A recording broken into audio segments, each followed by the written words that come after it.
തൊഴിലുറപ്പ് പദ്ധതി അട്ടിമറിച്ച കേന്ദ്ര സർക്കാരിനെതിരെ രാജ്യവ്യാപകമായി നടക്കുന്ന സമരത്തിന്റെ ഭാഗമായി KSKTU Malappuram area committee Malappuram head post office March നടത്തി.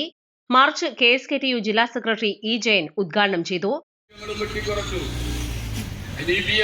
എന്ന് പറയുന്ന പുതിയൊരു സംവിധാനത്തിലേക്ക് മാറുകയാണ്. ദേശീയ തൊഴിലുറപ്പ് പദ്ധതി അതിന്റെ 60% കേന്ദ്രം നൽകും, 40% ഇനി മുതൽ സംസ്ഥാനം നൽകണം. സംസ്ഥാനം പണം നൽകിയില്ലെങ്കിൽ കേന്ദ്രം പണം നൽകില്ല, അതോടുകൂടി പണി നിൽക്കും. ഈ പാവപ്പെട്ട തൊഴിലാളികളെ വശംബദ്ധരാക്കാൻ എന്താ BJP 60 പറഞ്ഞത്?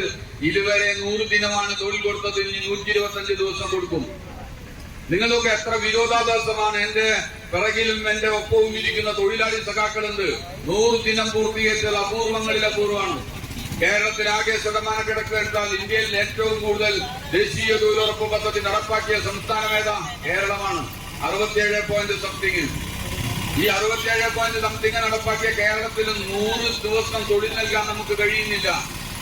ആ നിലയിലാണ് ഇവർ പറയുന്നത് 125 ദിവസം നൽകും. ഈ പാവപ്പെട്ട തൊഴിലാളികളെ പറ്റിക്കണം. ദേശീയ തൊഴിലുറപ്പ് പദ്ധതി നശിപ്പിക്കുന്നതിനെതിരായി ഇന്ത്യ രാജ്യത്ത് ഉയർന്നു വരുന്ന പ്രക്ഷോഭങ്ങളിൽ നിന്ന് തൊഴിലാളികളെ മാറ്റി നിർത്തണം, അടർത്തി നിർത്തണം, ഭിന്നിപ്പിക്കണം. തൊഴിലുറപ്പ് പദ്ധതിയിൽ 60% കേന്ദ്ര സർക്കാരും 40% സംസ്ഥാന സർക്കാരുമാണ് വഹിക്കേണ്ടത്. ഇതിൽ സംസ്ഥാനം വിഹിതം അടയ്ക്കാതിരുന്നാൽ കേന്ദ്രം നൽകുന്ന വിഹിതവും ലഭിക്കില്ല. ഇതോടെ ഈ പദ്ധതി തന്നെ അവതാളത്തിലാകുമെന്നും ഇങ്ങനെ ഈ പദ്ധതി നിർത്താനാണ് കേന്ദ്ര സർക്കാർ തീരുമാനമെന്നും ജയൻ പറഞ്ഞു.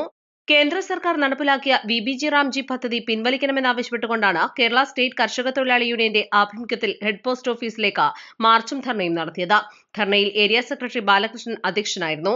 CPIM area secretary KU Iqbal, KP Ajayan, K Muhammad Ali, K Bindu എന്നിവരും സംസാരിച്ചു. East live Malappuram. പരിക്കുകളെ ഇനി പേടിക്കേണ്ട. എല്ലാവിധ സ്പോർട്സ് ഇഞ്ചുറികൾക്കുമുള്ള സമഗ്ര പരിഹാരം ഇവിടെയുണ്ട്. ABC orthopaedic hospital, near Kairali theatre, Calicut road, Manjeri.